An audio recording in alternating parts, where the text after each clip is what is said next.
Installation d'équipements un peu particulier dans cette école de Saint-Georges. Ces techniciens mettent tout en œuvre pour assurer la sécurité sanitaire des élèves avant le 2 septembre. Voilà, là, on est en train de déposer les bornes.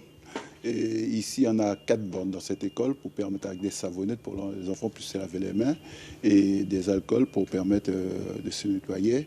Et après, on a d'autres travaux, des travaux de entretien. Après une désinfection complète des 4 écoles de la ville lundi et une réunion avec les directeurs d'établissement le lendemain, la municipalité travaille d'arrache-pied pour essayer d'assurer une rentrée scolaire la plus normale possible. Concernant les maternelles, le port du masque ne sera pas obligatoire. Par contre, pour les élémentaires, si. Il y aura ça. Ensuite, il y aura la distanciation sociale. Il y aura les savonnettes qui seront installées dans chaque partie sanitaire. Donc chaque box sanitaire qui en comporte à chaque fois 2. Donc ça veut dire pour nous, la mairie, c'est un investissement assez conséquent. Et on est obligé d'y faire pour satisfaire tout le monde.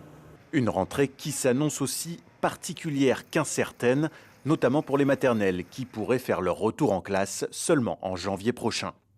C'est très difficile pour moi en fait, parce que c'était sa première rentrée. L'année dernière, elle était entrée, c'était sa première rentrée. Elle n'a même pas débuté jusque l'année. Et puis bon, et cette année-là, c'est très difficile encore. À Saint-Georges se pose aussi le problème des élèves brésiliens à l'heure où la frontière avec le pays voisin reste toujours fermée. Administrativement, les enfants, pour être inscrits à Saint-Georges, ils ont un habitat, ils habitent une attestation qu'ils habitent Saint-Georges.